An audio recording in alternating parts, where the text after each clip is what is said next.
সুন্নাতের অনুসারী নয়, তারা আমাদেরকে পরিচালনা করতেছে। একটা মসজিদ পরিচালনা করার জন্য যদি একটা আলেম দরকার হয়, সারা বাংলাদেশ পরিচালনা করার জন্য আলেমের দরকার আছে না নাই? কথা বলতে হবে, আছে না নাই?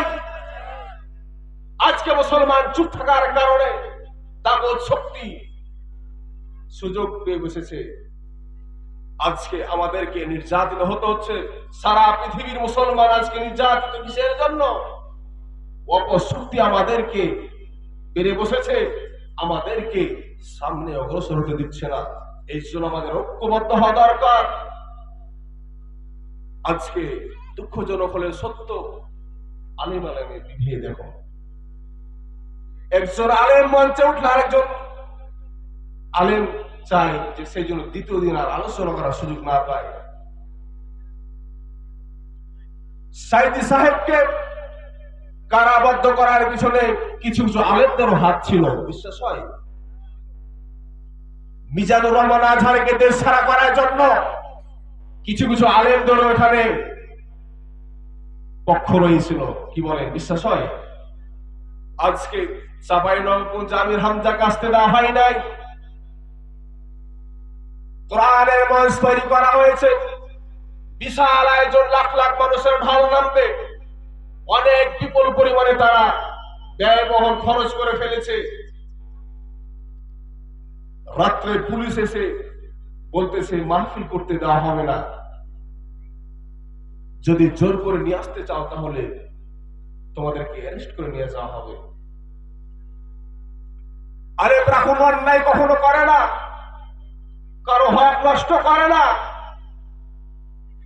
কি করে নাকি আপনাদের এলাকার আলেমরা? করে, চুরি করে? আলেমরা চাই আল্লাহর জমিনে আল্লাহর দ্বীন প্রতিষ্ঠিত হবে, এই সমাজটা সুশীল সমাজে পরিণত হবে। আলেমরা এই ইচ্ছা পোষণ করতে গিয়ে, সংগ্রাম করতে গিয়ে আজকে আলেমরাকে জেলে বন্দী করা হচ্ছে, এমনকি মাহফিল গুলো বন্ধ করে দেওয়া হচ্ছে। সেও তো একজন এই দেশের নাগরিক, তার কথা বলার অধিকার আছে না নাই? আজকে আলেমদেরকে এভাবে কোরআনের মঞ্চ থেকে দূরে রাখার চেষ্টা চলতেছে। কিন্তু আমাদেরকে হুঁশিয়ারি হতে হবে, আলেম বাংলাদেশে একজন নয়, একজন আলেমকে বন্দী করবা কি হয়েছে? আজকে কোরআনের ময়দানে ইয়াং জেনারেশন, তরুণ আলোচকদের অভাব নাই। তারা প্রতিনিয়ত কোরআনের বাণীগুলো কোরআনের মঞ্চে গিয়ে এভাবে প্রতিনিয়ত প্রচার করে বেড়াচ্ছে। সুবহানাল্লাহি ওয়া বিহামদিহি। সম্মানিত উপস্থিতি ভাইয়েরা আমার, খারাপ লাগছে বুঝি, মনোযোগটা গভীর করতে হবে। হয়তো বা এই আজকের আলোচনা থেকে আপনার হুঁশ ফিরে যেতে পারে, কেউ ভুল বুঝবেন না। এখানে কোনো দলীয় কোনো কথা হচ্ছে না, কথা হচ্ছে কি থেকে? কথা হবে কোরআন থেকে। ভয় করি না শত্রু দেখে, শুরু করতে চাই আল্লাহকে সাক্ষী রেখে। সম্মানিত ভাইয়েরা আমার, আজকে আমরা মুসলমান হতাশ, নিরাশ হয়ে গিয়েছি। আল্লাহর প্রতি আমাদের তাওয়াক্কুল হারিয়ে গিয়েছে। আমরা একটুতেই নার্ভাস হয়ে যাই, কারণ আমাদের ভরসা আল্লাহর প্রতি নাই। ও উপস্থিত আমার এলাকার মুসলমান ভাইয়েরা আমার, বোনেরা আমার, যখন আপনার মধ্যে পেরেশানি কাজ করবেন, সুন্দর করে ওযু করে যখনই আপনি সালাতে দাঁড়িয়ে যাবেন, আপনার মনের যত বাসনা, যত দুশ্চিন্তা দূর করে দিতে পারেন তিনি কে? যদি বিশ্বাস না হয়, মন খুব খারাপ, হতাশাগ্রস্ত, চিন্তিত, উঁচু করে আল্লাহর দরবারে গিয়ে চান। দুনিয়ার নেতার কাছে চাইলে, দুনিয়ার কোন আত্মীয় স্বজনদের কাছে চাইলে, একবার চাইলে, তার পরের চাইলে তার মুখটি মলিন হয়ে যায়। আর আমার আল্লাহ রাব্বুল আলামিন এমন একজন রব, বান্দা যদি না চাই, বান্দার প্রতি আল্লাহ রাগ করে। বান্দা চাও কি চাও? উদউনি আস্তাজিব লাকুম, ডাকো আমি তোমাদের ডাকে সাড়া দিব। সুবহানাল্লাহি ওয়া বিহামদিহি। প্রিয় উপস্থিতি মুসলমান ভাইয়েরা আমার, আজকের আলোচনা থেকে আপনাদেরকে এই মেসেজটি দিতে চাই, যখনই আপনি হতাশাগ্রস্ত হবেন, চিন্তিত হবেন, দুনিয়ার কারো সাহায্যের দরকার নাই, কারো সুপারিশ করতে হবে না। আল্লাহর দরবারে আপনি যখন সিজদায় পড়ে গিয়ে বলবেন, ও আল্লাহ, আমার জীবনের যত সমস্যা রয়েছে সমস্যাগুলো দূর করে দাও। কি আল্লাহ পারে কি পারে না?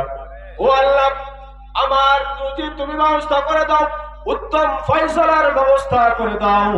আল্লাহর কাছে যদি আপনি খালেস নিয়তে আল্লাহর দরবারে রোনাজারি করতে পারেন, আল্লাহ রাব্বুল আলামিন আমার আপনার জীবনের সমস্যাগুলো দূর করে দিতে পারেন কি পারেন না?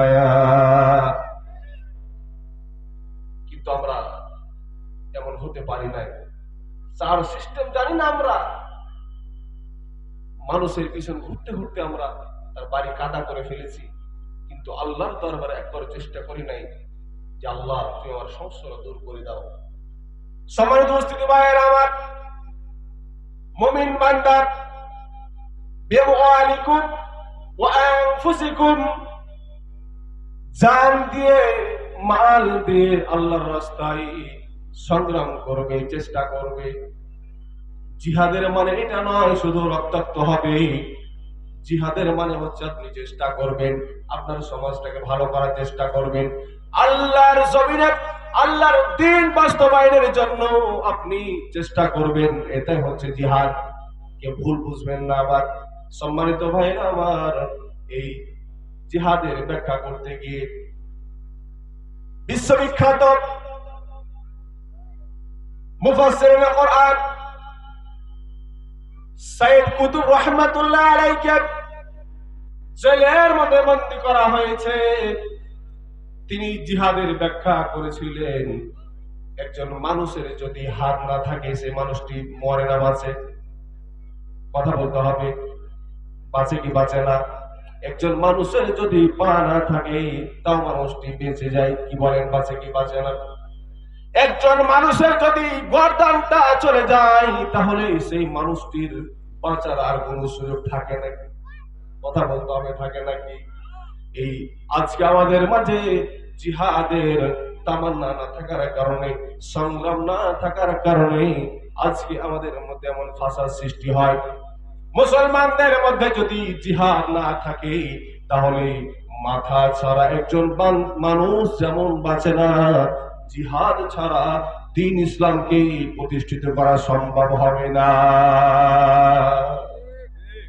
এই জন্য জিহাদের দরকার আছে না নাই?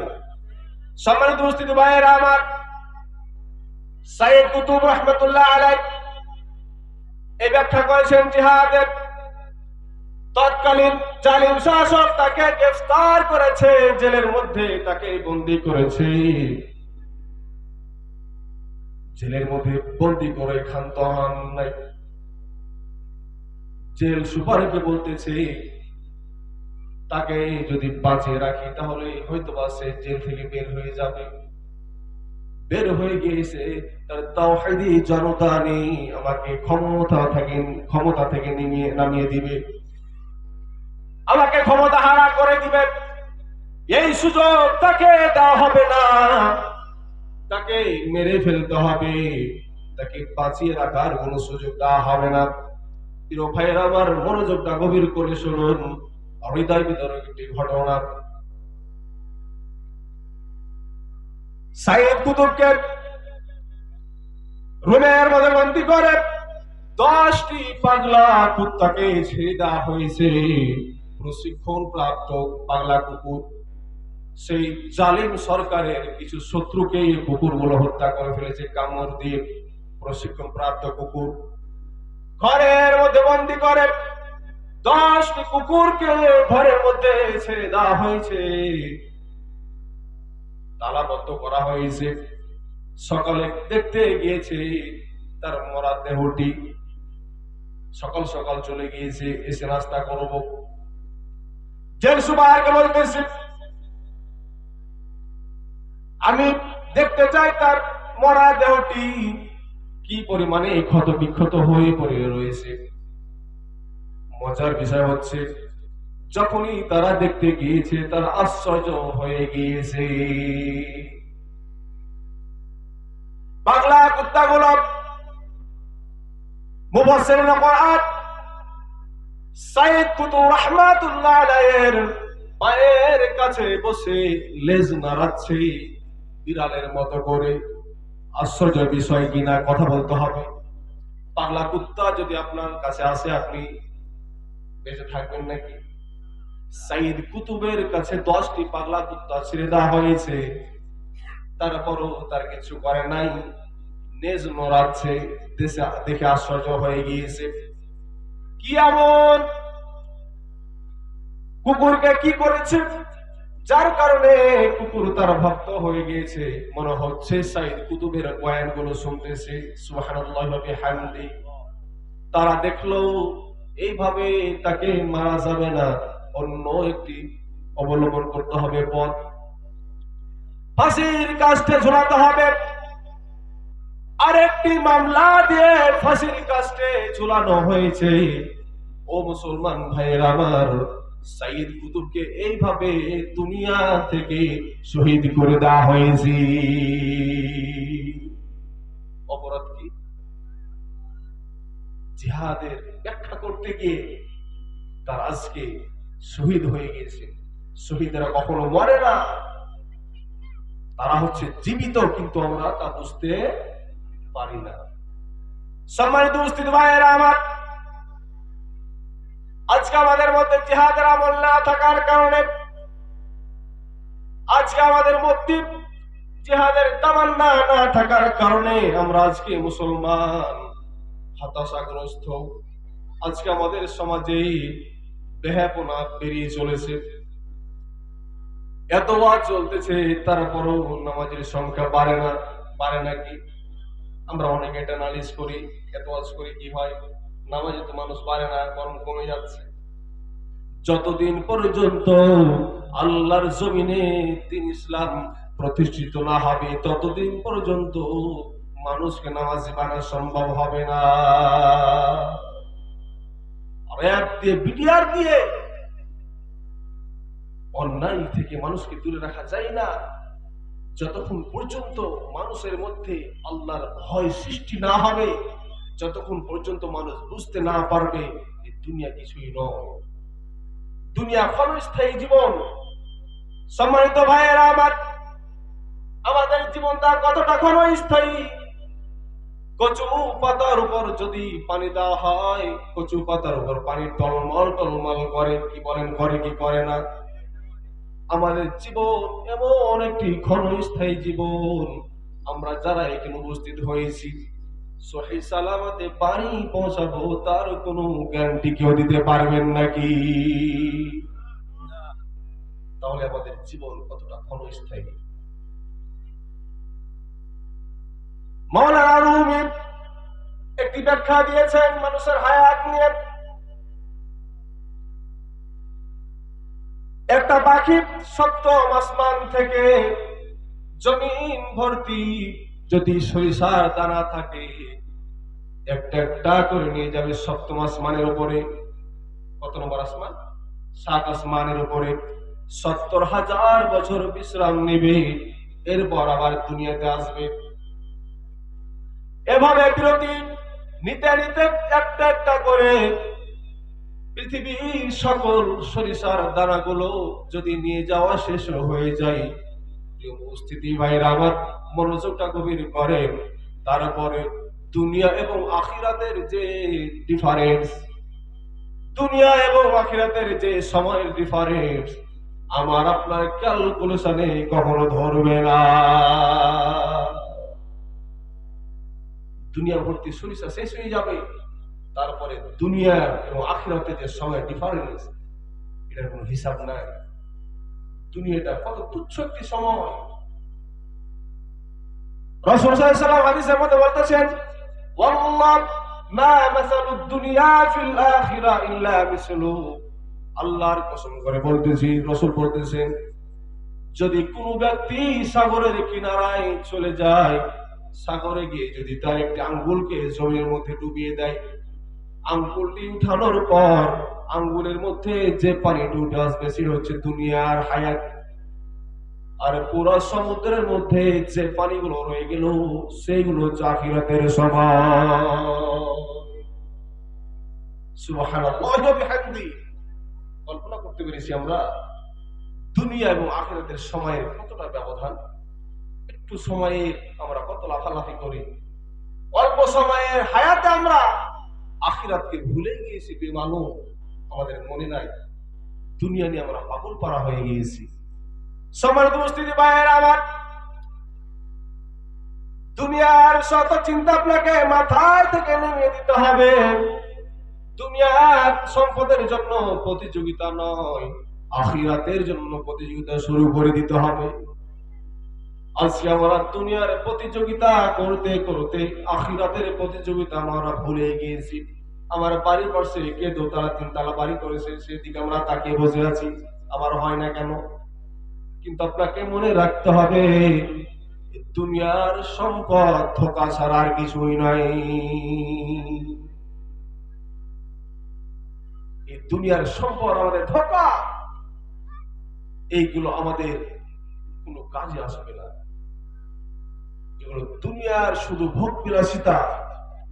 একমাত্র আখিরাতের সম্পদ হচ্ছে নেক আমল, যেটা করার কথা সেটা আমরা করি না। সম্মানিত উপস্থিতি ভাইয়েরা আমার, আমাদের শরীরের মধ্যে এমন একটি গুরুত্বপূর্ণ অর্গান রয়েছে, অঙ্গ রয়েছে। অঙ্গটার নাম কি বলতে পারবেন নাকি? হার্ট, হৃদয়, আত্মা। আত্মার এতটা দাম, আত্মা আছে বলে আমার আপনার দাম রয়েছে। যখন আমাদের এই আত্মাটা বের হয়ে যাবে তখন আমাকে আর কেউ আল আমিন নামে চিনবে না, বলবে মৃতদেহ, ডেড বডি। কি বলেন, কথা বলেন ঠিক কিনা? সম্মানিত উপস্থিতি ভাইরা আমার, যেটাকে দাম দেওয়ার কথা সেটাকে আমরা দাম দিই না।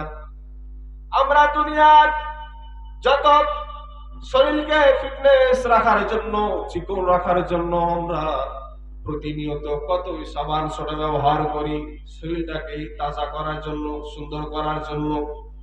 কিন্তু আমাদের কলবের যে খাবার রয়েছে এই খাবার কিন্তু আমরা আত্মাকে দিই না।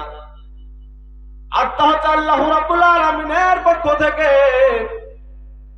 এই জন্য দুনিয়ার কোনো খাবার আত্মা খাই না। আমাদের শরীরটা মাটি নির্যাস থেকে, তো মাটি থেকে তৈরি হয়েছে।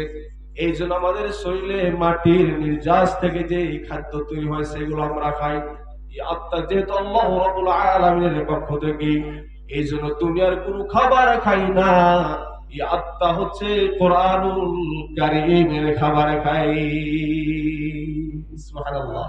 তেলাওয়াত শুনবে আত্মা, হৃদয় প্রশান্তি লাভ করবে। সম্মানিত উপস্থিতি ভাইয়েরা আমার, যেটাকে দাম দেওয়ার কথা সেটাকে আমরা দাম দিই না, শরীরের যত্ন নিই। কিন্তু আজকে আমাদের আত্মাটা জং ধরে গিয়েছে, ময়লাই ভর্তি হয়ে গেছে। আমরা আত্মার পরিচর্যা করি না, আত্মশুদ্ধি করি না। শরীরকে আমরা পরিচর্যা করি কি করি না। যেটার দাম দেওয়ার কথা সেটাকে আমরা দাম দেই নাই। যে দুনিয়া নিয়ে আমি আপনি বেঁচে রয়েছি, শত আশা নিয়ে মত্ত রয়েছি, এই দুনিয়ার দাম আল্লাহ রাব্বুল আলামিনের কাছে মশা মাছির দামের সমপরিমাণও নাই। আল্লাহর কাছে যদি মশা মাছির সমপরিমাণ দাম থাকতো তাহলে আল্লাহ রাব্বুল আলামিন কোন কাফের মুশরিকদেরকে খাবার খাওয়ার সুযোগ দান করতো না। আমরা অনেক সময় ভাবি যে নামাজ পড়ছে সেও খেতে পাচ্ছে, যে আল্লাহর বিরোধিতা করছে সেও খেতে পাচ্ছে। পৃথিবীর দাম নাই, এই জন্য আল্লাহ রাব্বুল আলামিন খাবার খাওয়ার সুযোগ দান করছে। সম্মানিত ভাইয়েরা আমার, দুনিয়ার দাম কম, দুনিয়াকে দাম দিয়ে ফেলেছি। আখিরাতের দাম বেশি, আখিরাতকে দাম দিই না। আত্মার দাম বেশি, আত্মাকে দাম দিই না। শরীরের দাম দিয়ে ফেলেছি। প্রিয় উপস্থিতি ভাইয়েরা আমার, মনোযোগটা গভীর করে শুনতে হবে। আজকের আলোচনা থেকে একটু হলো আপনাকে নলেজে নিয়ে যেতে হবে। কোরআনের শিক্ষা আমাদের দরকার আছে না নাই? কথা বলতে আছে না নাই? আজকে আমরা কোরআন এবং হাদিস থেকে দূরে থাকার কারণে আজকে আমরা অশান্তিতে ভোগী, মনে কোনো শান্তি নাই, নেশা পান করি। আপনি যদি কোরআনুল কারীমের তেলাওয়াত করতে পারেন, শুনতে পারেন, দেখবেন আপনার মনের মধ্যে কি যে একটা প্রশান্তি লাভ করবে, যা আপনি কখনো ভেবে উঠতে পারবেন না। সুবহানাল্লাহি ওয়া বিহামদিহি।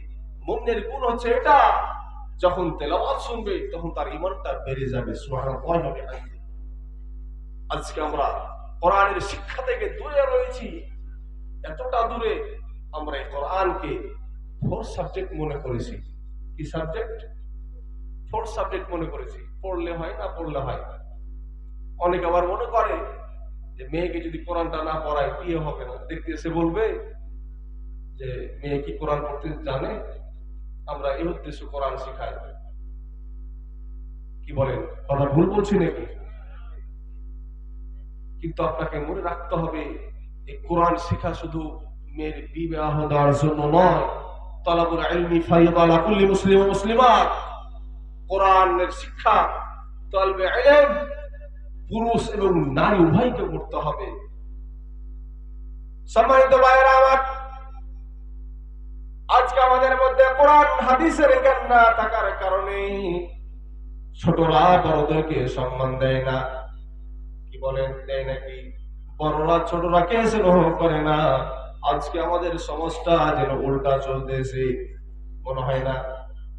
এরকম মনে হয় না? ছেলেটা কত বেয়াদব, বাবার বয়সী লোকের সামনে সিগারেট টান দেয়। কি বলেন? দেয় কি দেয় না? ছেলের বয়সী লোকের সামনে সিগারেট টান দেয়। ও উপস্থিতি ভাইয়েরা আমার, আপনি যদি স্নেহ করেন আপনাকে শ্রদ্ধা করবে। কিছু পেতে হলে কিছু দিতে হওয়ার দরকার আছে না নাই? আপনাকে শিক্ষা দিতে হবে এগুলো হারাম। আপনি আপনার সন্তানের সামনে আপনি সিগারেট টান দিচ্ছেন, আপনার সন্তানটা শিখবে কি? একজন বাবা মা একটা সন্তানকে সুশিক্ষায় শিক্ষিত করতে পারে। একটা শিক্ষক কয় ঘন্টা পড়ায় দিনে? কথা বলেন? 5 ঘন্টা, 2-4 ঘন্টা পড়ায়। আর আপনার সন্তান 24টা ঘন্টার ভিতরে বাকি সময় আপনার বাসায় রয়েছে। আপনার কৃষ্টি কালচার, আপনার চরিত্র, আপনার বাড়ির পরিবেশ আপনার সন্তানের উপর ইফেক্ট পড়ে। কি বলেন? পড়ে না? এই জন্য আমাদের পরিবেশটাকে সুন্দর করতে হবে। তিনি ইলম শিখে আমাদের সমাজকে, আমাদের বাড়িকে সুশিক্ষায় শিক্ষিত করে আমাদের পরিবেশটাকে সুশীল সমাজে পরিণত করতে হবে। কি আমরা পারবো না? আমরা যদি শান্তি পেতে চাই, কোরআনের শিক্ষা ছাড়া বিকল্প কোনো পথ নাই। আমাদেরকে শিক্ষা অবশ্যই করতে হবে। আল্লাহু আকবার, লিল্লাহি তাকবীর, লিল্লাহি তাকবীর। প্রধান বক্তার আগমন, প্রধান বক্তার আগমন। দরগাবাসীর পক্ষ থেকে লিল্লাহি তাকবীর।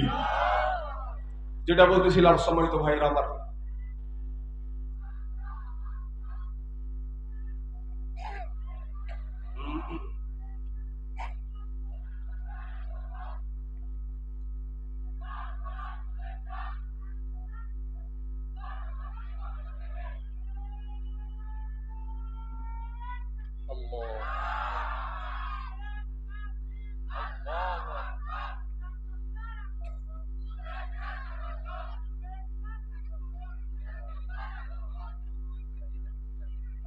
সম্মানিত উপস্থিতি, যেটা বলতেছিলাম, জিহাদ ফি সাবিলিল্লাহ এটি সহজ কোনো আমল নয়। এই আমলটি অনেক কঠিন। এই আমল করতে গিয়ে অনেকের চোখে আপনি ঘৃণিত হতে পারেন। এই আমল করতে গিয়ে আপনাকে অনেকে থুতু নিক্ষেপ করতে পারে।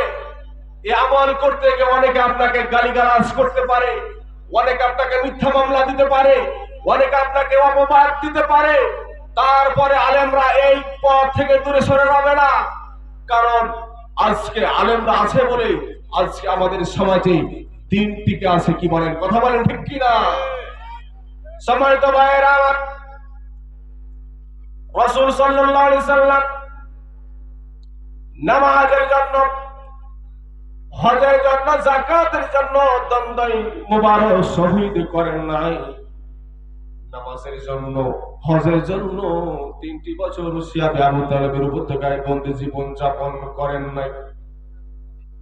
যখনই জিহাদের ঘোষণা দিয়েছে, আল্লাহর জমিনে আল্লাহ ছাড়া অন্য কোনো মতাদর্শ চলবে না, যখনই এমন ঘোষণা পেয়েছে তখনই তাকে নির্যাতন শুরু করা হয়েছিল, হয় নাই?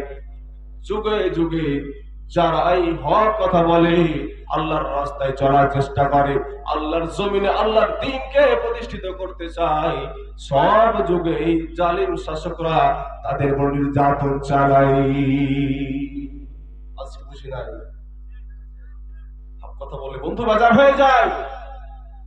তাই বলে আমাদেরকে হক থেকে দূরে থাকা যাবে না, কারণ এই কোরআন এবং ইসলামকে টিকাতে গিয়ে অনেক মানুষ শাহাদাত বরণ করেছে। আমরাও সেই পথের পথিক, কথা বলে ঠিক কিনা? আজকে আমরাকে পিছু টান দিলে হবে না। আমরা সেই নবীর উম্মত, সেই নেতার অনুসারী। আমরাও আমাদের আমল দিয়ে প্রমাণ করে দিতে হবে, আমাদের জীবনে শরীরের এক ফোঁটা রক্ত থাকা সত্ত্বেও আমরা এই পথ থেকে দূরে সরে রব না। কি আল্লাহকে রাজি আছেন না? আল্লাহকে দোয়া করে দেখে দেন। লিল্লাহি তাকবীর, লিল্লাহি তাকবীর। কোরআন হাদিস যেখানে, কোরআন হাদিস নাই যেখানে, লিল্লাহি তাকবীর। আল্লাহ রাব্বুল আলামিন যেন সকলের হাতগুলোকে কবুল এবং মঞ্জুর করে নেয়। সকলে আল্লাহুম্মা আমিন। সম্মানিত উপস্থিতি ভাইয়েরা আমার, যতটুকু সংক্ষিপ্ত সময়ের মধ্যে আলোচনা করতে পেরেছি, আপনাদেরকে যে মেসেজটি দিতে চাই, আমাদের সবাইকে জিহাদের তামান্না থাকতে হবে। কি বলেন, থাকতে হবে না? শুধু আলেমরা এগুলো করে বাড়াবে আর আপনারা মুচুর মুচুর হাসবেন পিছন থেকে দেখে, এটা হবে না। আপনিও মুসলমান ইমানদার, আপনাকেও এতে শরীক হওয়া দরকার আছে না নাই? আমি আমার আলোচনা দীর্ঘায়িত করছি না। আমাদের শ্রদ্ধেয় প্রধান মেহমান চলে এসেছেন, আপনাদের সকলকে